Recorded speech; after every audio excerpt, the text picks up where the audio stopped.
That budget equal disappointment है, ऐसा feel क्यों करते हैं? अभी बजट का कैसा रहता है, उसका मेन फोकस क्या रहता है, कैपिटल एक्सपेंडिचर। फॉर एग्जाम्पल आप एक हाईवे कंस्ट्रक्ट कर रहे हो, हाईवे के लिए फंड एलोकेट कर रहे हो, तो it is expected that highway बनने के बाद दोनों साइड पे होटल्स शुरू होंगे, दोनों साइड पे कमर्शियल एक्टिविटी शुरू होगा, उसके बाद लोगों को जॉब्स मिलेगा, फिर कंजम्पशन बढ़ेगा। तो ये सोचते रह जाएंगे कि इंफ्रास्ट्रक्चर में स्पेंड हो रहा है इतना करोड़ों हजारों करोड़ का, अब मेरे गांव तक रेलवे लाइन अभी तक नहीं है। I am disappointed. अभी जो गोल्ड एंड सिल्वर बढ़ा है, that is because of global geopolitical events. तो उसके वजह से सारे बड़े बड़े गवर्नमेंट्स ने they are keeping good stocks of gold. China की जो जेंजी है ना, okay, last 3 years they are more investing in gold. लेकिन इंडिया में जेंजी क्या करती है, मतलब ट्रैवल के लिए, आईफोन खरीदने के लिए लोन निकालती है, ओके, और उसके ईएमआई पे करते हैं। मेडिकल इश्यूज फ्यूचर में बहुत होने वाले। जब ये अवेयरनेस है लोगों को और लोग बात करते हैं, बट वो इंश्योरेंस को अर्ली स्टेज पे परचेज करने से इससे पीछे क्यों हटते हैं? Because people don't understand their own human life value. हम मैच देखते हैं, मैच में ऑलमोस्ट 75% अगर एड्स देखते हैं वो फाइनेंसेस पे रहते हैं। इन फाइनेंसेस की एड देखने के बावजूद भी अगर मैं किसी से पूछता हूँ कि आपने कोई स्टेप लिया, तो वो स्टेप नहीं लिए होते हैं। आइदर इट्स रिटायरमेंट प्लानिंग और इट्स अ म्यूचुअल फंड और इट्स इंश्योरेंस। आपको क्या लगता है कि इतना अवेयरनेस या एडवर्टाइजमेंट के बाद भी लोगों को क्या चीज़ें जो होल्ड करके रख रही है? अवेयरनेस जो हो रहा है वो जनरल हो रहा है। एवरी 5 ईयर्स लोगों की प्रायोरिटीज चेंज हो रही है। एग्जैक्टली तो लाइफ स्टेज के अनुसार डाइवर्सिफिकेशन होना चाहिए rather than economic cycle, okay, या न्यूज में क्या चल रहा है उसके हिसाब से नहीं होना चाहिए। अपने कैलेंडर्स में 1 फरवरी का इंतजार कर रहे हैं कि कब 1 फरवरी आए और बजट जो है उसकी डिटेल्स आपको मालूम पड़े। आज के डिस्कशन में हम यही चेक करेंगे कि इस बजट में रिलेटेबल पॉइंट्स क्या हैं, इस बजट का असर गोल्ड और सिल्वर और मेटल्स के प्राइस में क्या होने वाला है, साथ ही साथ स्टॉक मार्केट और म्यूचुअल फंड में इस पे इसका असर क्या होगा। आज के इस डिस्कशन में हमारे साथ हैं mister Siddharth Kulkarni. He is a certified mutual fund and insurance expert, जो कि फाउंडर भी हैं प्लान बी इन्वेस्टमेंट के। सो वेलकम सिद्धार्थ जी आज के पॉडकास्ट में। Thank you for giving this opportunity. तो सिद्धार्थ जी, आज जैसे हम देख रहे हैं मार्केट में 1 फरवरी को लेके बाजार एकदम गर्म है, डिस्कशंस हो रहे हैं कि बजट में क्या आने वाला है। मेरा पहला क्वेश्चन आपसे रहेगा कि मिडिल क्लास के लिए इस बजट में ऐसा क्या होना चाहिए जो कि मिडिल क्लास को एक सेटिस्फेक्शन दे? यस, सी अभी एवरी ईयर जो बजट आता है, ओके, तो सबसे ज्यादा उम्मीदें रखने वाला जो क्लास है वो होता है मिडिल क्लास, राइट। ओके, क्योंकि जो अल्ट्रा एचएनआईज होते हैं वो बहुत ही अपर क्लास होता है, वो तो वैसे भी उनको ज़्यादा कोई फर्क पड़ता है नहीं, थोड़ा बहुत पड़ता होगा, लेकिन middle class is someone who is very much sensitive, क्योंकि वही लोग होते हैं जो सबसे ज़्यादा इनकम टैक्स कंट्रीब्यूट करते हैं, ओके। ओके, वही लोग होते हैं कि जो सबसे ज़्यादा कंजम्पशन करते हैं चीज़ों का, सर्विसेज का। तो उनको ये बहुत बजट इस साल का तो महत्वपूर्ण होगा ही, बिकॉज़ बहुत सारे ग्लोबल इवेंट्स चल रहे हैं, ओके, जैसे अभी डी-डॉलराइज़ेशन का एक इवेंट चल रहा है। राइट। हाँ, फिर all the major currencies they are shifting towards gold and silver, right. Okay. So ये सारे ग्लोबल जो उथल-पुथल हो रहा है, उसके बीच में ये बजट लॉन्च होगा। सो डेफिनिटली मिडल क्लास को एक बहुत अच्छा बूस्टिंग ये बजट में मिलने की उम्मीद है। ओके। और जैसे फर्स्ट एंड फॉरमोस्ट रहता है, जैसे एक हाउसिंग लोन पे इंटरेस्ट जो पे करता है कोई आदमी, उसका लिमिट एग्जेम्पशन के लिए उसका लिमिट बढ़ाने की बात हो रही है, ओके। लेकिन उसके बाद हेल्थ केयर फैसिलिटीज उसे अफोर्डेबल बनाने का और प्रयास चल रहा है। So government and all these authorities they are actually much more expert. वो तो पूरा कमिटी होता है, करेक्ट। वो तो पूरा सोच समझ के करता है। राइट। लेकिन मेरा ये पर्सपेक्टिव होगा कि as a individual, as a middle class investor, हमने बजट को क्या पॉइंट्स कंसीडर करके इन्वेस्ट करना चाहिए, इसके बारे में मैं थोड़ा आपको 1-2 मिनट में बताऊंगा। ओके। Okay, जी। so as a middle class investor, what one should do is one should find opportunities. हम्म, और एवरी बजट अगर आप देख रहे हो कि 2015 से लेकर 2025 तक का जो भी बजट अनाउंस हुआ है, हर एक बजट में अभी जो पिछले 5 साल में चल रहा है, इंश्योरेंस सेक्टर पे बहुत अच्छा खासा गवर्नमेंट फोकस कर रही है। Right. Because it is a government's policy to ensure every Indian by 2047. Okay, तो आम आदमी के लिए इंश्योरेंस सेक्टर में बहुत अच्छा बेनिफिट्स मिलेगा। लास्ट ईयर 100% एफडीआई अप्रूव किया है ऑलरेडी इंश्योरेंस सेक्टर में। उसके बाद जीएसटी रिफॉर्म्स आए, जीएसटी वेवर किया individual health and mediclaim policies पर। तो why it is done? Because medical costs are rising. Right. Okay, see रोटी कपड़ा और मकान के अलावा लोगों की बाकी भी ज़रूरतें हैं अभी, जैसे affordable education, affordable health care, then good retirement. Okay, हाँ, अभी ये जो ग्लोबल सिनेरियो चल रहा है उसकी वजह से रेपो रेट में भी काफ़ी फॉल आया है। फॉल आया। Okay, so the due to fall in the repo rates काफ़ी सारे जो सीनियर सिटीजन्स हैं उनको भी एक क्रंच है। Right. Okay, because they are not getting the desired annuity amount. Okay, as a middle class, what one should expect from this budget is a much better reliefs than what it was last year with respect to income tax brackets. Then with respect to home loan interests and education and healthcare facilities. Okay. Yeah. जैसे आपने बताया कि governments के departments बहुत ही intelligent लोग बैठ के इसको प्लान करते हैं, डिज़ाइन करते हैं। Yes. लेकिन हर साल बजट आने के बाद हम एक लहर देखते हैं दैट लोग इसको कंपेयर करते हैं थोड़ा डिसअपॉइंटमेंट के साथ में, दैट बजट इक्वल डिसअपॉइंटमेंट है। ऐसा फ़ील क्यों करते हैं? क्या रीज़न्स हैं लोग इस प्रकार से फ़ील करते हैं? See, disappointment तो होगा because thing is what, in our country the wealth is not evenly distributed. Okay, so if you see जो अमीर आदमी है वो अमीर बनते जा रहे हैं एंड जो पुअर है वो पुअर ही बनते जा रहे हैं। Okay, so disappointment will happen because expectations और रियलिटी के बीच में बहुत बड़ा गैप है। ओके, एंड बजट कैसा रहता है? That is a plan at a national level considering all the consumption. अभी बजट का कैसा रहता है?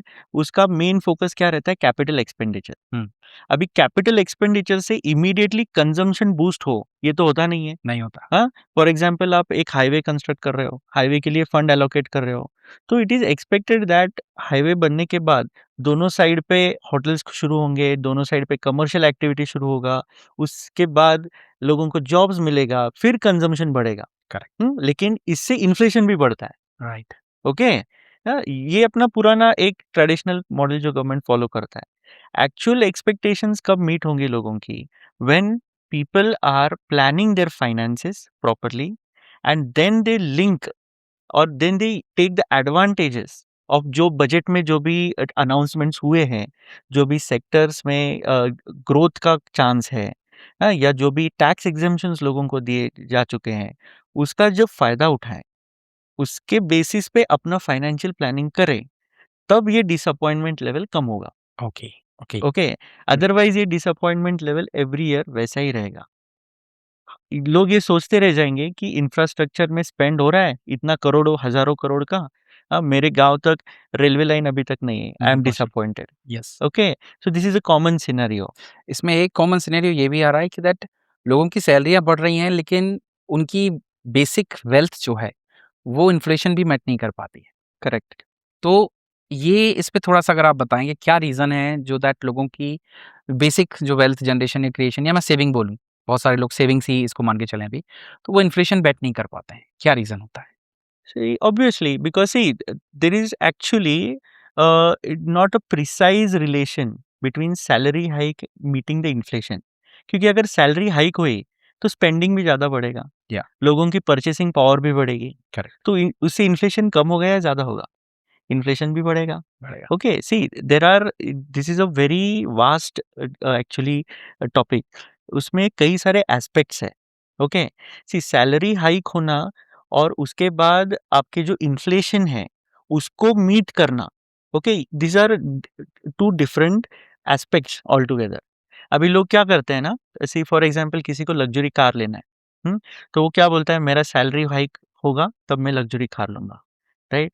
बट वो तब ऐसा सोचता है कि अगर मैं लग्ज़री कार ले रहा हूँ, हाँ, तो मेरा इनिशियल जब मैं अफोर्ड नहीं कर पाता था, अगर मेरा तब सेविंग का जो लेवल है, तो वो भी बढ़ना चाहिए, करेक्ट है। लेकिन वो लोग नहीं बढ़ाते हैं। जो सेविंग करते हैं ना लोग अल्टीमेटली वो उतना ही रखते हैं। जो भी इन्वेस्टमेंट करते हैं, वो उतना ही रखते हैं। लेकिन लोगों को चाहिए मैं ज़्यादा से ज़्यादा लग्ज़री अफ़ोर्ड कर सकूँ। राइट। हाँ, तो उसके वजह से वो मिसमैच क्रिएट होता है। That is yes, the fundamental thing. Yes. See, government is cannot help. Any government cannot help, cannot pull a person and improve his personal finances. They can only decide what taxations to apply. They can only decide which growth, which sectors you can give more growth. Startups कैसे नए create कर सके. But ultimately जब इंसान के हाथ में पैसा आता है, तो उसके वो मैनेज कैसे करता है, सेव कैसे करता है और इन्वेस्ट कैसे करता है, इसके ऊपर उसका पूरा अफोर्डेबिलिटी और आगे का डिपेंड करेगा। करेक्ट है, ओके? करेक्ट। तो अगर इन्वेस्टर पॉइंट ऑफ व्यू में बताऊँ, अगर किसी को डिसअपॉइंटमेंट भी नहीं चाहिए, हर एक बजट से अच्छा एक फ़ायदा उठाना है, हाँ? तो best possible thing is what? आपके फाइनेंशियल गोल्स को समझो। हाँ? अगर मेरा एक फाइनेंशियल गोल है, for example I want to take a good retirement, हाँ?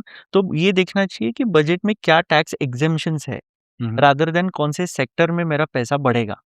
लोग ऐसे सोचते हैं ना टीवी के सामने बिल्कुल। बैठे रहते हैं टीवी के सामने बैठते हैं और सोचते हैं कि ये सेक्टर को इतना बूस्ट मिला तो मैं इसमें पैसा लगाऊंगा। लेकिन ये नहीं सोचते कि इसमें पैसा लगाने के बाद 20 साल के बाद मुझे जो पेंशन आएगा, क्या वो मैं उसे मीट कर पाऊंगा? वो पेंशन मुझे क्या टैक्स फ्री आ सकता है? करेक्ट। ये सोचना चाहिए। लोग रिडेम्पशन के बारे में नहीं सोचते हैं, लोग सिर्फ इन्वेस्टमेंट के बारे में सोचते हैं and that is where the mismatch happens. Right. Okay. तो यहाँ पे फिर आते हैं कि गवर्नमेंट इतना सब कुछ करके दे रही है, लाइक इतनी अच्छी-अच्छी स्कीम्स लेके आ रही है। तो जो इन्वेस्टर हैं, कॉमन लोग हैं, इतनी सारी स्कीम्स होने के बावजूद भी वो सही स्कीम्स को सिलेक्ट नहीं कर पाते या सही तरीके से इन्वेस्ट नहीं कर पाते। इसके पीछे क्या रीज़न है? ओके, सी सही स्कीम्स क्यों नहीं समझ पाते, क्योंकि see there are many different aspects to selection of a particular investment. See because now days अभी ट्रेंड क्या हुआ है, लोग सिर्फ स्कीम्स के बारे में सोचते हैं, उसके उसमें क्या एसेट क्लास इन्वॉल्व है उसके बारे में नहीं सोचते। See main problem with Indian retail investors is लोगों को अभी भी एसेट क्लास डाइवर्सिफिकेशन की समझ नहीं है। हुँ, हुँ। लोगों को क्या लग रहा है कि सिर्फ म्यूचुअल फंड के अलग-अलग स्कीम्स में इन्वेस्ट करके उनका डाइवर्सिफिकेशन हो गया, या म्यूचुअल फंड एफडी से कितना अच्छा है, या म्यूचुअल फंड किसी और इन्वेस्टमेंट प्रोडक्ट से कितना अच्छा है। ऐसे ही बहुत सारे लोगों सोचते हैं, ओके? बट लोग ये नहीं सोचते कि कई सारे एसेट क्लास होते हैं, जैसे रियल एस्टेट हुआ, लैंड हो गया, हुँ, हुँ। हाँ? फिर गोल्ड एंड सिल्वर एक है, राइट, हाँ? That is asset class. फिर then mutual funds, then equities, हाँ? Then bonds, then pension products, these are different different asset classes. Right. हर एक का एक टैक्सेशन और एक्सपेंस रेशियो अलग है अलग है। एंड हर एक बजट में उसके बारे में विस्तार से अलग-अलग क्या नए इम्प्रूवमेंट्स कर रहा है गवर्नमेंट, दैट इज़ डिक्लेयर्ड। जैसे लास्ट 2 साल में न्यू टैक्स रेजिम अनाउंस किया। हुँ, ये साल न्यू टैक्स रेजिम का लिमिट भी बढ़ाने का सोच रहा है। टैक्स एक्जेम्पशन लिमिट भी बढ़ाने का सोच रहा है government. Okay, so these are the different ways the government is giving benefits, but ultimately जो रिटेल इन्वेस्टर है, उसका परसेप्शन अगर क्लियर नहीं है, हुँ, हुँ। उसको ये पता नहीं है कि ये टैक्स एक्जेम्पशन मुझे मिल रहा है, हुँ, तो हुँ। इसका मैं यूटिलाइज़ेशन कैसे करूँ मेरे पोर्टफोलियो में? Right, hmm?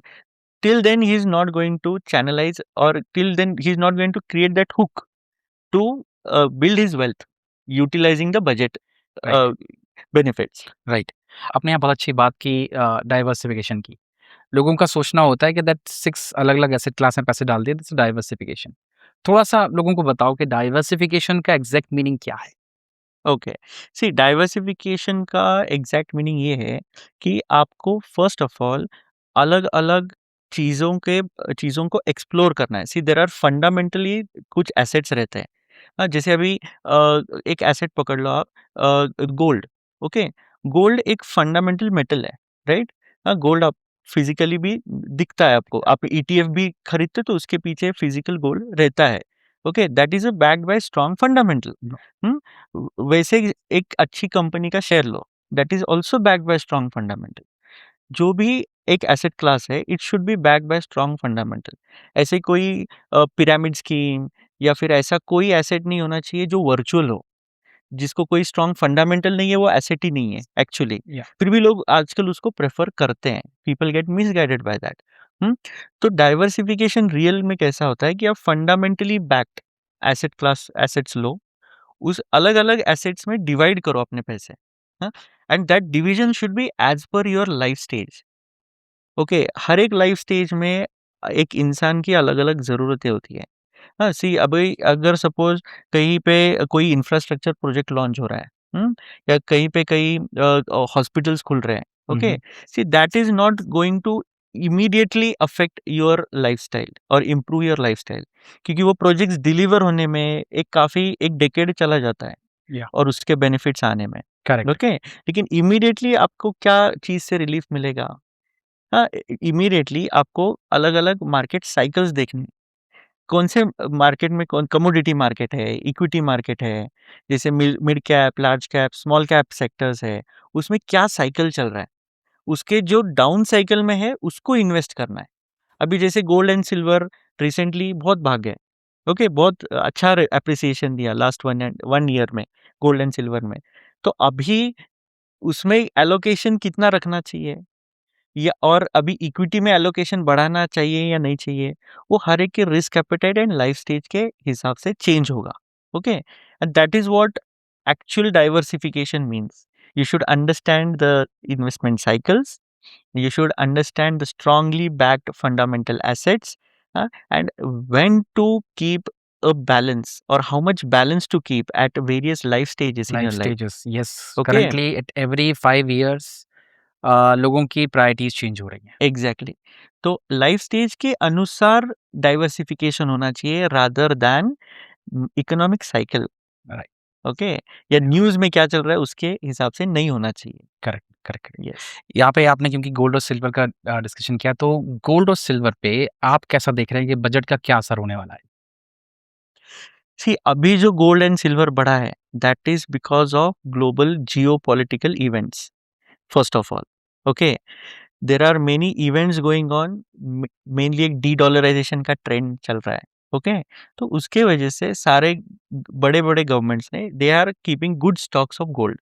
Everyone wants to move away from dollars now because of the different geopolitical tensions arising, okay? जो ट्रम्प पॉलिसीज है, उसको उससे बाहर निकलने के लिए जो जो टैरिफ्स इम्पोज हो रहे हैं उसका इफेक्ट कम करने के लिए ये सब कुछ चल रहा है। आपको मैं एक बहुत इंटरेस्टिंग चीज बताता हूँ। लाइक पिछले 3 साल से मैंने एक डेटा पढ़ा था, हम्म। ओके? स्पेशली जेनजी इन्वेस्टमेंट के बारे में बताता हूँ। हाँ, कि चाइना की जो जेनजी है ना, okay, last 3 years they are more investing in gold, oh, okay? उनका जो प्राइमरी सेविंग प्रेफरेंस है that is in gold.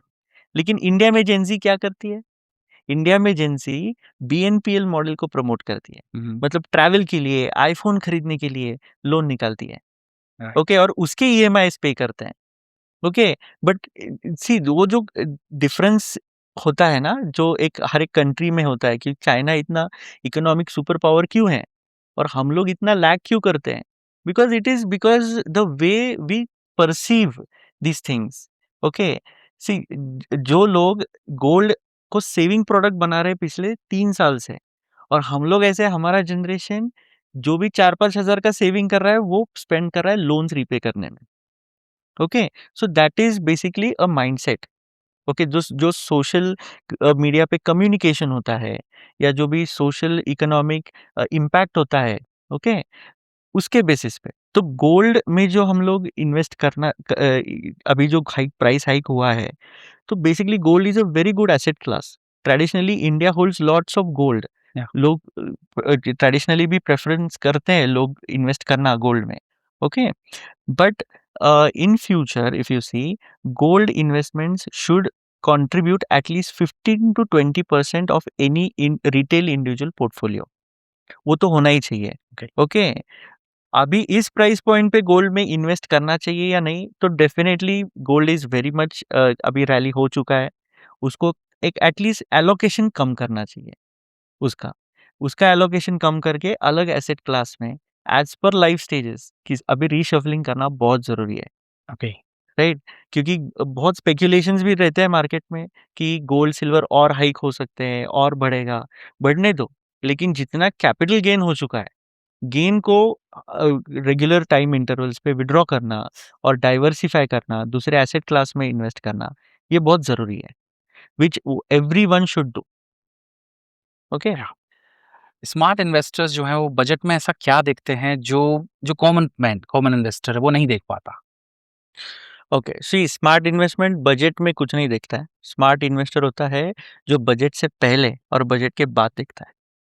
Okay, according to me. Okay. हाँ, क्योंकि बजट के दिन बहुत लोग ट्रेडिंग टीवी ऑन करते हैं। जैसे न्यूज़ अनाउंस होता है, वैसे शेयर में मूवमेंट होती है, बहुत लोग ट्रेड लगाते हैं। Okay? That is not a smart investor move. Okay? Smart investor क्या देखता है, बजट के पहले क्या सिनेरियो था, बजट के बाद क्या सिनेरियो होने वाला है, वो देखता है। ओके? सो स्मार्ट इन्वेस्टर को क्या देखना चाहिए? उसको देखना चाहिए कि एग्ज़ैक्टली कहाँ पे कैपिटल एक्सपेंस हो रहा है, कहाँ पे टैक्सेशन बेनिफिट्स मिल रहे हैं, ओके? और कहाँ पे डे टू डे लाइफ को रिलीफ मिलने के लिए इमीडिएट मेजर्स क्या अनाउंस हुए हैं, वो देखना चाहिए, rather than long term capital expenditure क्या है। Okay. Okay, long term capital expenditure is most important, that is required, but for a common retail investor that is not giving immediate relief. Okay, so immediate relief जहाँ पे मिल रहा है वहाँ से investment आपको diversify करना चाहिए, that is what a smart investor should do in a budget. Okay. Yeah. Okay. Tax saving के नाम पे जैसे आपने बताया कि पहले और बाद में थोड़ा-सा पैनिक मोड भी होता है। तो टैक्स सेविंग के नाम पे लोग जो है वो गलत जगह पे पैसा इन्वेस्ट करके टैक्स सेव करने की कोशिश करते हैं। Yes. सो इससे वो कैसे अपने बचा सकते हैं? Okay, okay. सी ये बहुत इम्पोर्टेंट क्वेश्चन है। सी अभी कैसा है, पहले एटीसी बेनिफिट था, अभी एटीसी बेनिफिट निकाल दिया है। ओके? तो एटीसी बेनिफिट निकालने के बाद अभी क्या बचा है लोगों के हाथ में? अभी मोस्ट इम्पोर्टेंट बचा है रिडेम्पशन टैक्सेशन। सी लोग क्या करते हैं, सोचते हैं कि मैं यहाँ पे इन्वेस्ट करूँगा तो मेरा टैक्स बचेगा। हुँ, हुँ। लेकिन लोगों को ये सोचने की ज़रूरत है कि मैं यहाँ पे इन्वेस्ट करूँगा तो मेरा रिडेम्पशन टैक्स फ्री आएगा या नहीं? क्योंकि अभी जो फ़ोकस है गवर्नमेंट का, वो रिडेम्पशन टैक्सेशन पे ज़्यादा है, ओके? जैसे पहले प्रॉपर्टी आप बाय सेल करते थे, हाँ? उसपे इंडेक्सेशन आता था, यप। वो इंडेक्सेशन हटा दिया है, ओके? देन उसके बाद आपके जो म्यूचुअल फंड्स है, उसपे पहले कैपिटल गेन टैक्स कम थे, वो पिछले डेढ़ 2 साल में बढ़ा चुके हैं government. Okay, so redemption taxation is where one should focus on while investing rather than जो मुझे इमीडिएट रिबेट मिलेगा, उसके बजाय। हाँ। राइट। ओके। सो इंश्योरेंस की बात करें तो क्रिटिकल इलनेस कवर अगर मुझे 25 या 30 साल के लिए जो है उसको लॉक करना हो विदाउट रिवाइजिंग माय प्रीमियम्स वो हुँ। कैसे करें? Okay, see basically critical illness cover अभी उसका मैं बताता हूँ पहले क्रिटिकल इलनेस कवर क्या होता है ओके। सभी को। सी क्रिटिकल इलनेस कवर वो होता है कि फॉर एग्जांपल आपका मेडिक्लेम है हुँ। या आपका टर्म प्लान है, ओके? तो टर्म प्लान सिर्फ डेथ बेनिफिट देगा, मेडिक्लेम आपको सिर्फ हॉस्पिटलाइजेशन बेनिफिट देगा, वो भी आप एडमिट होंगे तो। लेकिन क्रिटिकल इलनेस क्या करता है, एटलीस्ट 50, 100 डिसीज़ेज़ कवर करता है, ओके? अगर वो डायग्नोज़ हो जाते हैं, जैसे kidney failure, liver failure, cancer, कोई कार्डियक डिसीज़ होता है, okay? Which is already listed. वो डिसीज़ होने पर वो आपको एडवांस में पैसे देते हैं, ओनली फॉर द ट्रीटमेंट। अभी क्रिटिकल इलनेस के केस में क्या होता है कि मोस्ट ऑफ द लोगों को उनका इनकम लॉस ज़्यादा होता है, ओके? उनका फाइनेंशियल लॉस तो होता है, लेकिन due to their health condition they are not able to go and work, they are not able to lead a normal life, okay? So उसके वजह से बहुत लोगों का फाइनेंशियल लॉस होता है। तो वो लॉस को कॉम्पेंसेट करने के लिए क्रिटिकल इलनेस कवर बहुत ज़रूरी है। ज़रूरी। अभी अपने देश में एक्चुअली हेल्थ इंश्योरेंस नहीं है। अपने देश में सिर्फ मेडिक्लेम पॉलिसीज़ है। हुँ। मेडिक्लेम पॉलिसीज़ क्यों है? क्योंकि वो 1 साल का ही कवर देती है। Okay? They are covering maximum up to next 3 years. आप सोचो 10 साल पहले एक बायपास सर्जरी का कॉस्ट कितना था? और आज बायपास सर्जरी का कॉस्ट कितना है? If you take a city like Pune, today cost of bypass surgery is about 30 lakh rupees approximately. और 10 साल के बाद वो कब ज़्यादा ही बढ़ने वाला है, कम नहीं हुँ, होने कम वाला है, नहीं होने वाला है। राइट? यस। तो आप अगर फ्यूचर कॉस्ट को आज ही लॉक करेंगे तो वो इंश्योरेंस हो गया, लेकिन फ्यूचर कॉस्ट के लिए फ्यूचर में ही प्रीमियम भरेंगे इन्फ्लेटेड प्राइस पे, तो वो कहाँ का इंश्योरेंस हुआ, बहुत सही बात आपने राइट? कही। हुँ, करेक्ट। तो most important thing is critical illness के लिए अभी कुछ प्रोडक्ट्स है अवेलेबल मार्केट में, okay? Which are giving you a advance coverage of next 30 years without a single premium hike. जैसे आप नेक्स्ट 5 इयर्स में, 10 इयर्स में प्रीमियम भर दो, फिर आने वाले 30 साल तक आपको वो क्रिटिकल इलनेस कवरेज वैसे ही इंटैक्ट रहेगा। इट विल जो क्रिटिकल इलनेस का जो प्रीमियम है, वो नहीं बढ़ेगा, okay? So that is the product which is need of the time. Usually हम अगर बात करें, आज हम सभी डिस्कस कर रहे होते हैं कि बाहर किस तरह का खाना मिलता है, ये क्या प्रॉब्लम्स होती हैं। मेडिकल इश्यूज़ फ्यूचर में बहुत होने वाले हैं। राइट। जब ये अवेयरनेस है लोगों को और लोग बात करते हैं, बट वो इंश्योरेंस को अर्ली स्टेज पे परचेज़ करने से इससे पीछे क्यों हटते हैं? See, because people have different types of, I would say, एक तो फर्स्ट इज़ इंश्योरेंस का अवेयरनेस कम है। ओके, लोगों को ये अवेयरनेस तो हो गया है कि उनका लाइफ़स्टाइल अनहेल्दी है, ओके? वो अनहेल्दी लाइफ़स्टाइल क्यों है? Because many lifestyle diseases are common nowadays, okay? उसके वजह से लोगों को ये एक अवेयरनेस है कि अपना लाइफ़स्टाइल अनहेल्दी है। बट लेकिन इंश्योरेंस का एक्चुअल अवेयरनेस हुआ ही नहीं है, फ्रैंकली स्पीकिंग, हुँ, कि जो भी एजुकेटेड है या जो भी अच्छा अर्निंग है, even that person today is underinsured because people don't understand their own human life value. That is the problem of today. Okay, आप कोई भी सोशल मीडिया देखो, वहाँ पे जो इन्फ्लुएंसर्स है, they are all commenting on different products of insurance. But very few people are there who are educating people about their own human life value. Okay, जब तक कोई भी इंसान हेल एंड हार्टी है, एक अच्छा खासा इनकम कमा रहा है, हाँ, तभी उसको इंश्योरेंस लेना चाहिए। लेकिन उसको तब उसका रियलाइज़ेशन नहीं रहता है, because no one is making him aware, right, okay? वो क्या सोचता है, इंश्योरेंस लेने के बजाय मैं प्रोडक्ट कौन-सा लूँ? ये नहीं सोचता कि मुझे इंश्योरेंस की कितनी ज़रूरत है। उसके पास कोई अगर इंश्योरेंस एजेंट भी गया, तो वो उसे प्रोडक्ट पिच करके जाता है। वो उसे ये नहीं समझाता कि तुम्हारी वर्थ क्या है? Okay. Correct, See, insurance is understanding your own worth rather than buying a product. Correct, correct है। Okay. मैं और इसमें एक बड़ा अच्छा एग्ज़ाम्पल ऐड करता हूँ कि हम मैच देखते हैं। मैच में ऑलमोस्ट 75% अगर एड्स हम देखते हैं वो फाइनेंसेस पे रहती है। हुँ, इन फाइनेंसेस की एड देखने के बावजूद भी अगर मैं किसी से पूछता हूँ कि आपने कोई स्टेप लिया, तो वो स्टेप नहीं लिए होते हैं। आइदर इट्स रिटायरमेंट प्लानिंग और इट्स अ म्यूचुअल फंड और इट्स इंश्योरेंस। आपको क्या लगता है कि इतना अवेयरनेस या एडवर्टाइज़मेंट के बाद भी लोगों को क्या चीज़ें जो होल्ड करके रख रही है, वो स्टेप नहीं ले पा रही है? ओके। सी एक तो फर्स्ट इज़ अवेयरनेस मैंने बताया। अवेयरनेस जो हो रहा है वो जनरल हो रहा है। Okay. See general awareness in the sense कैसा है कि ये यही बताया जा रहा है कि आपको गाड़ी लेनी चाहिए। डेस्टिनेशन ए से डेस्टिनेशन बी तक जाने के लिए आपको गाड़ी लेनी चाहिए। लेकिन गाड़ी चलाने के लिए आपको जो स्किल चाहिए, गाड़ी चलाने के लिए बेसिक आपको पेट्रोल चाहिए, वो पेट्रोल कहाँ से डालेंगे? ये नहीं बताया जा रहा है। ओके, वो एक्चुअली बेसिक स्किल जो है ड्राइविंग का, वो सिखाया नहीं जा रहा है। ओके, और गाड़ी को मेंटेन कैसा करना चाहिए, उसका भी नॉलेज नहीं दिया जा रहा है। और फिर आप लोगों को बताया जा रहा है कि डेस्टिनेशन ए से डेस्टिनेशन बी जाने के लिए car is the best option. ऐसे ही हो रहा है। Same thing is happening. Okay, लोगों को सिर्फ लार्जर मासेस को सिर्फ एक प्रोपेगेंडा किया जा रहा है।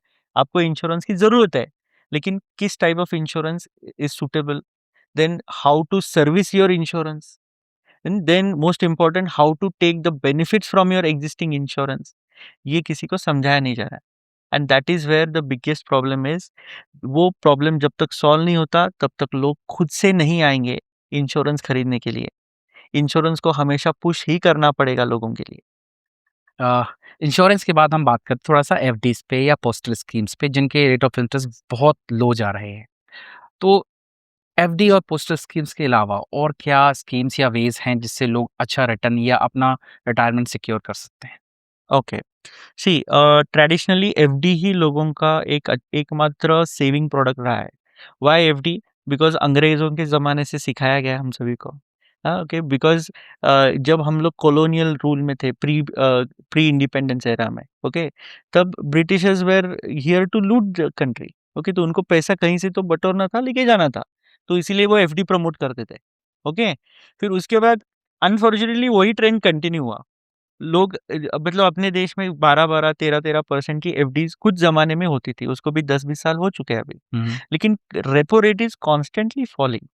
और जो लोग समझते हैं ना कि एफडी में बहुत अच्छा वेल्थ क्रिएट होता है, वो पॉसिबल नहीं होता है। For example, if someone is in 30% tax bracket, हाँ, और अभी एफडी का इंटरेस्ट रेट 7% चल रहा है, मानो अभी जो 7% भी नहीं है, हुँ, लेकिन हुँ, let's assume it is 7%।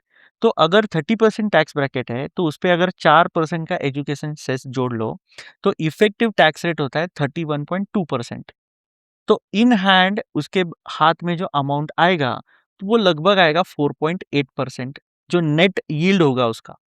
Okay, सो आज अगर आप इन्फ्लेशन रेट भी जोड़ लेते हो, नॉमिनल इन्फ्लेशन रेट वो 6% के ऊपर है।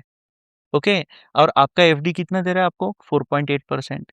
फिर भी मोर देन 50% जो भी पॉपुलेशन है इस देश की, वो एफडी में ही पैसा लगा रही लगा है, दिए।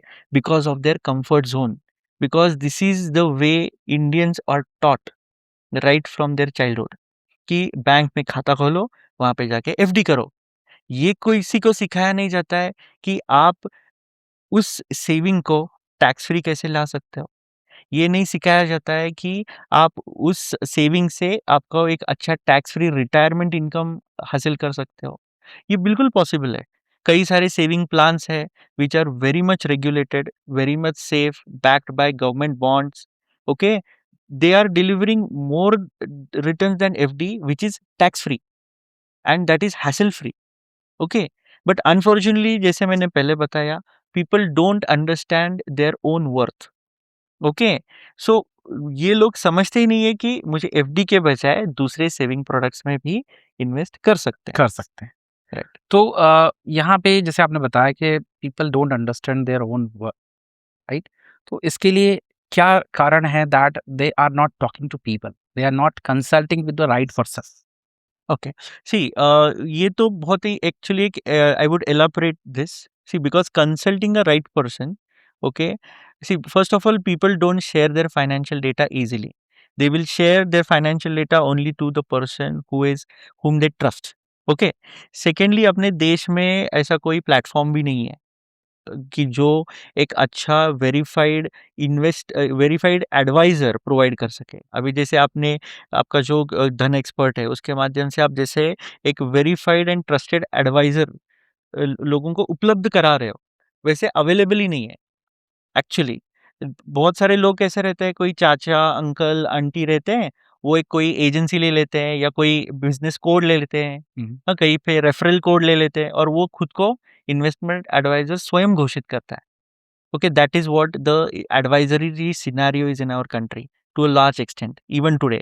Okay, so उसको वो प्रॉब्लम तो आप सॉल्व कर रहे हो टू सम एक्सटेंट, लेकिन मोस्ट इम्पॉर्टेंट क्या है कि लोगों को एग्जैक्टली कंप्लीट डिटेल में उनका फाइनेंशियल प्लानिंग करना, ओके, या फिर इन डिटेल उनका ह्यूमन लाइफ वैल्यू असेसमेंट करना, ओके, उसका नॉलेज पहले एडवाइजर को होना चाहिए। एडवाइजर के बाद ही वो जाके गाइड करेगा उस इन्वेस्टर को कि तुम्हारा वर्थ कितना है, ओके। उसके लिए एक प्रोसेस है, there is a process of risk assessment, human life value assessment, variety of assessments are there, okay, so that process unfortunately no one is following in our country, okay, only very few advisors they follow it, and I believe आपके platform पे जो भी advisers है वो तो definitely वो follow कर रहे होंगे। राइट। सो बजट के बाद हम देखते हैं कि बजट पास होने के बाद लोग जो हैं ज़्यादातर यूट्यूब या व्हाट्सएप पे या इंस्टा पे जाके इन्फ्लुएंसर्स को फॉलो करते हैं और उस उनके सजेशंस के थ्रू जो है वो अपने प्लान्स करते हैं। तो ये कितना प्रॉब्लमैटिक हो सकता है? So it can be highly problematic because अपने देश में ना कि इन्फ्लुएंसर्स एक्चुअली एडवाइज़र्स नहीं होते हैं। ओके, वो क्या करते हैं कि they are actually they have developed a technique, okay, how to deliver the content, okay, वो उसमें एक्सपर्ट है। लेकिन फाइनेंशियल प्लानिंग में ज़रूरी नहीं कि वो एक्सपर्ट हो। ओके, बिकॉज़ कि इन्फ्लुएंसर को पता है एग्ज़ैक्टली कोई भी फाइनेंशियल मतलब प्रोडक्ट है, उसको कैसे एनालाइज़ करें, ओके? एक उसका पर्सपेक्टिव देता है वो, that is his individual perspective. Most of the financial influencers who are active on social media, they are not even SEBI registered. ऐसे ये this is a fact, fact, fact, या। Okay? लेकिन फिर भी उनके मिलियंस ऑफ फॉलोअर्स हैं, हुँ, हाँ? और लोग उनकी एडवाइस सुन रहे हैं, ओके? तो see there is there are 2 types of people, you know? One is a person who can casually share his thoughts, okay? किसी के थॉट्स अच्छे होते हैं, वो हमको पसंद आते हैं, हुँ, इसीलिए हुँ, हम उनको फॉलो करते हैं। But there is one who is a financial advisor. A financial advisor is someone who is sitting in front of another person, making a good financial plan and then delivering the same financial plan. अभी budget के बाद क्या होता है, अलग-अलग opinions रहते हैं लोगों के। राइट। हाँ, एक इन्वेस्टर का अलग रहता है, फाइनेंशियल इन्फ्लुएंसर का अलग ओपिनियन रहता है। वो सिर्फ ओपिनियन शेयरिंग चलते रहता है और जो फाइनेंशियल एडवाइजर्स है, फाइनेंशियल इन्फ्लुएंसर्स है, उनको वो नैक पता है कि ज़्यादा से ज़्यादा फॉलोअर्स कैसे उनको इम्प्रेस करें या ज़्यादा से ज़्यादा फॉलोअर्स तक अपनी बात कैसे पहुँचाएँ। हुँ, हुँ। But not necessary they are good financial advisors for everyone. हम बात करें फिनटॉक की, क्या रीज़न है दैट सोशल मीडिया पे जो भी इन्वेस्टर्स होते हैं, वो इन्फ्लुएंसर्स को बढ़िया से फॉलो करते हैं बट एडवाइज़र्स को नहीं फॉलो करते? क्या कारण समझते हैं आप इसके पीछे? सी there are two things to it. One is understanding the market and second thing is understanding the marketing strategy. Okay, see जो फाइनेंशियल इन्फ्लुएंसर्स है ना, basically they know how to do the marketing well, okay? लेकिन unfortunately जो advisors है, okay, who are starting their career और who are in the good even जो establish advisors है, not necessary उनको मार्केटिंग अच्छा आता होगा, उनको फाइनेंशियल समझ बहुत अच्छी होती है, उनको एक्चुअली लाइव एक्सपीरियंस भी होता है जो फाइनेंशियल इन्फ्लुएंसर्स लैक करते हैं, ओके? बट जो भी एडवाइज़र है, उनको मार्केटिंग स्ट्रैटेजीज़ बना के लोगों तक पहुँचना पड़ेगा। That is the most important thing which a advisor should have, okay? And that is what it is lacking. Secondly, marketing is very process oriented, okay? So उसका एक स्टैंडर्ड प्रोसेस है, जो प्रोसेस हमको फॉलो करना है। अगर वो process आप फॉलो नहीं करते हो, उस प्रोसेस में क्या रहता है, जैसे पहले कोई क्लाइंट को मिलते हो आप, नए क्लाइंट को मिलते हो या एग्जिस्टिंग क्लाइंट भी है, उसका एक पीरियोडिक रिव्यू करो, उसका पहली बार मिलते हो तो एक रिस्क प्रोफाइलिंग करो, उसके बाद उसका एक अच्छा फाइनेंशियल प्लान बनाओ, उसे प्रेजेंटेशन दो, उसके बाद उसको आफ्टर सेल सर्विस दो। हुँ, हुँ। These are the simple basic steps that should be followed, जो अनफॉर्चुनेटली एडवाइजर्स फॉलो नहीं कर रहे हैं। That is the reason to some extent वो मार्केटिंग में भी लैक करते हैं, इसीलिए उनका फाइनेंशियल इन्फ्लुएंसर जितना बड़ा फैन फॉलोअर नहीं होता है। यूलिप और टर्म यूलिप अभी ट्रेंड में है और हम्म, गवर्नमेंट इंश्योरेंस पे बहुत जो है काम भी कर रही है। लेकिन लोगों के मन में बहुत ज़्यादा डाउट है कि इंश्योरेंस कंपनी जो हैं, वो यूलिप्स को किस तरीके से जो है कैलकुलेट करती हैं। ओके, ठीक है। See basically ULIPs in our country is the highest mis sold, misunderstood and mis interpreted product, okay? क्योंकि जब यूलिप्स अभी 10-15 साल जब पहले जब स्टार्ट हुआ था, ULIPs is a separate category. ULIPs is in unit linked insurance plan basically, okay? तो यूलिप क्या करता है, आपके यूलिप फंड्स में निवेश करता है। अभी यूलिप फंड्स क्या रहते हैं, सिमिलर लाइक म्यूचुअल फंड्स, हुँ, ओके? वो इन्वेस्ट करते हैं मार्केट में। मार्केट में। या उसमें अलग-अलग सेक्टर फंड्स होते हैं, हाइब्रिड फंड्स होते हैं, डेट फंड्स होते हैं, पेंशन फंड्स होते हैं। Variety of fund options are available. Even index funds are nowadays available in ULIPs, okay? ये बहुत कम लोगों को पता है। लेकिन हुआ क्या था, कुछ बड़े insurance companies specially through good banking channels, okay? उन्होंने यूलिप्स किस प्रकार से बेचा, सर आपको बैंक लॉकर चाहिए, यूलिप पॉलिसी ले लो। सर आपको आपकी एफडी मैच्योर हो रही है, क्या करोगे इंटरेस्ट का? यूलिप ले लो, ओके? इस प्रकार से बेचा गया है यूलिप को। मेरे पास कुछ कस्टमर्स आए हैं, जो 10 साल पहले उन्होंने बैंक से इंश्योरेंस खरीदा है, हुँ, हुँ। यूलिप पॉलिसीज़ खरीदा है। खरीदी। अनफॉर्च्यूनेटली उनको ये भी पता नहीं और वो जिसने उनको सेल किया, उस बैंक मैनेजर को भी पता नहीं है कि उन्होंने कौन से फंड्स में पैसा लगाया। 10 साल मैंने कई क्लाइंट्स देखे हैं, 10 साल से उनके सिर्फ़ डेट फंड्स में पैसे पड़े हैं। ना ही इक्विटी में इन्वेस्ट किया। ऐसा नहीं कि उन्होंने नहीं बोला, बट किसी को पता ही नहीं उसमें कौन से फंड्स अवेलेबल हैं for investment. The mis selling is to that extent in ULIPs. Okay, see ULIP में बेसिकली कैसा होता है, उसमें एक आपका सम एश्योर्ड होता है। Okay, sum assured is what is declared on day one. अभी लोग म्यूचुअल फंड में इन्वेस्ट करते हैं, किस चीज के लिए इन्वेस्ट करते हैं?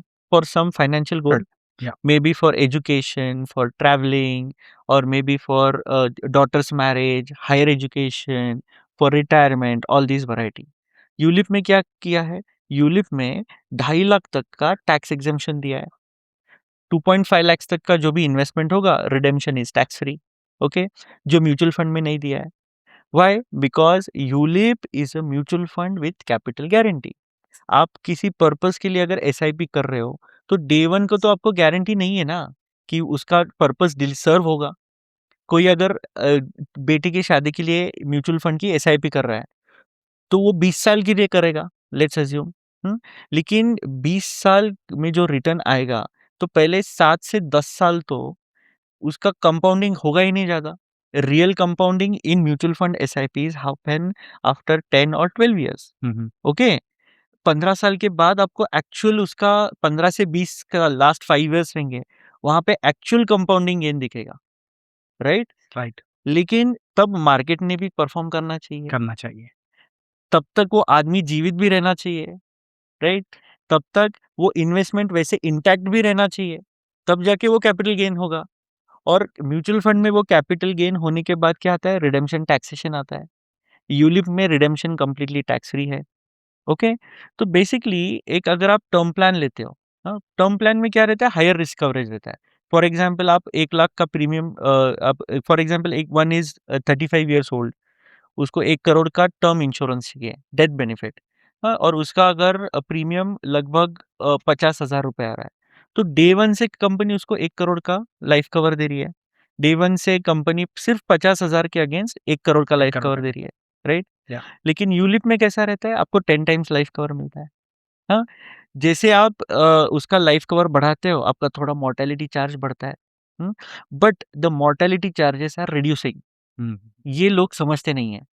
फॉर एग्जाम्पल 10 साल 15 साल अगर मैंने उस इन्वेस्टमेंट को लिया, रखा, और मेरा सम एश्योर्ड अगर 1 करोड़ है, और मेरा फंड वैल्यू अगर 60 लाख रुपए हो गया, हुँ। तो मुझे मोर्टेलिटी कौन से लगेगा, कौन से अमाउंट पे? सिर्फ 40 लाख पे, 40 lakh. right? So mortality is reducing in ULIPs. That is what people don't understand. Hmm, hmm, hmm, hmm. Okay. So overall, ULIP is a mutual fund with capital guarantee. उसका redemption tax free है, और उसमें कई underwriting guidelines है which are easier. The underwriting guidelines are easier compared to pure term plans. Okay. So that is the reason ULIP is a need of the time. अगर लोगों को एक अच्छा एन्युटी रिटर्न भी देना है, सी एवरेज जो इन्वेस्टर्स है, वो अपने देश से 3 से 5 साल में म्यूचुअल फंड में एग्जिट करते हैं। हुँ, हुँ। लोगों को अगर अच्छी एन्युटी चाहिए, लॉन्ग टर्म इन्वेस्टमेंट रखना है, तो उनको यूलिप के सिवाय दूसरा कौन-सा ऑप्शन है? Correct. That is the reason 2.5 lakh का टैक्स एग्जेम्पशन दिया है गवर्नमेंट ने। ओके। एफडी और पोस्टल स्कीम्स के जो इंटरेस्ट रेट हैं, वो लगातार कम होते जा रहे हैं। यस, इनके अलावा और ऐसी क्या चीज़ है जो लोगों को करना चाहिए? राइट। सी बेसिकली लोगों को एफडी और पोस्टल स्कीम्स करना किसने सिखाया? ओके, इसकी हिस्टोरिकल एक मैं लेके जाता हूँ, प्री इंडिपेंडेंस एरा में। बेसिकली ये अंग्रेज़ों के ज़माने के प्रोडक्ट्स हैं सारे, ओके? अंग्रेज़ तो आए थे अपने देश में लूटने के लिए, उनको कलेक्ट करना था पैसा। हाँ, तो उन्होंने बैंक्स खोले, बैंक्स में सेविंग अकाउंट खोले, सेविंग अकाउंट में सबसे पहला प्रमोट किया एफडी, ओके? एफडी में एक ज़माने में, मतलब 20-30 साल पहले 12-13% भी रिटर्न आता था। लेकिन वो इंटरेस्ट रेट कंटिन्यूअसली फॉल हो रहा है, okay? Why it is falling? Because even today government is also not interested in taking money through FD. लोगों को, गवर्नमेंट को जीएसटी से बहुत सारा रेवेन्यू इकट्ठा हो रहा है, okay? So government wants that people should move away from FD. But लेकिन जो माइंडसेट बना है, see FD is not a investment asset class, I would say. FD is a mindset of people. लोगों को सिर्फ वो कंफर्ट जोन लगता है। हाँ, मान लो अगर आप 7% एफडी का इंटरेस्ट रेट है, हाँ, अगर कोई 30% टैक्स ब्रैकेट है, तो उस पे 4% का एजुकेशन सेस मिला लो तो 31.2% का इफेक्टिव टैक्स रेट आएगा। तो 1 साल रुकने के बाद अगर 7% भी रेट ऑफ इंटरेस्ट है, तो उसका नेट यील्ड कितना आया? सिर्फ 4.8%, क्योंकि उसका टैक्स भी तो जा रहा है। ओके? अगर किसी ने सिर्फ 10% टीडीएस ही पे किया, तो बाद में भी उसे वो 21.2% टैक्स फाइल करना पड़ता है रिटर्न्स के टाइम, राइट? जो 30% टैक्स ब्रैकेट है, मैं उनके बारे में बोल रहा हूँ। तो ये लोगों को ये समझ में नहीं आ रहा है आज कि जो इन्फ्लेशन 5%, 6% के ऊपर है, this is a common inflation. I am not talking about education inflation और मेडिकल इन्फ्लेशन। जो नॉर्मल इन्फ्लेशन है वो 6% के ऊपर है और आपका एफडी जो है वो आपको नेट यील्ड 4.8% दे रहा है, which is far below the inflation. फिर भी वो माइंडसेट चेंज नहीं हो रहा है। ओके? तो अगर किसी को अच्छा पेंशन करना है और या किसी को सेकंड इनकम सोर्स चाहिए, which is a need of time, so they should think about annuity products. अभी अपने देश में 2 प्रकार के एन्युटी है। One is the immediate life annuity and second is the deferred life annuity. Okay, immediate मतलब आप एक लमसम अमाउंट इंश्योरर को दो, वो इंश्योरर आपको नेक्स्ट मंथ से इनकम स्टार्ट कर देगा। They will start giving you annuity. Deferred life annuity में कैसा है, अगर आप 45 के आसपास हो, 50 के आसपास हो और आपके पास 5-10 साल के प्रोडक्टिव ईयर्स है, तो आप अपने रिटायरमेंट के लिए सेव करो। Saving regular step by step every year करो, फिर उसके बाद आपको लाइफ लॉन्ग एन्युटी मिल सकती है। और एक बात बहुत इंपॉर्टेंट है, लाइफ एन्युटी में जो भी डेथ बेनिफिट होता है ना, दैट इज टैक्स फ्री। अगर आप एफडी का पैसा लो, एक जनरेशन से दूसरी जनरेशन को दो, that is again taxable. Oh! That people are not considering. So in today's times, annuity plans, they are one of the best solutions to plan golden years of life as well as do a very good succession plan. So viewers, आज हमने जो है बहुत सारे parameters पे बात करी, बहुत सारे एंगल्स देखे कि ये बजट जो है वो किस सेक्टर को किस तरीके से जो है इम्पैक्ट कर सकता है। और thank you for watching our session and thank you mister Siddharth for giving this much insight. I really thank that you people invited me to express my views and opinions. And ये धन expert का जो platform है, ये बहुत ही authentic platform है। ये platform actually अपने देश में बहुत पहले से होने की ज़रूरत थी। जो आज ये इनिशिएटिव लिया है इन्होंने, तो that is a very good initiative. And यहाँ पे जो आपको verified and expert financial advisors मिलेंगे, वो ज़रूर आपकी एक ऑथेंटिक एडवाइस देंगे आपको और आपकी सहायता करेंगे। तो आज ही इस ऐप को डाउनलोड करें। Thank you. Investment in security markets are subject to market risk. Read all the related documents carefully before investing.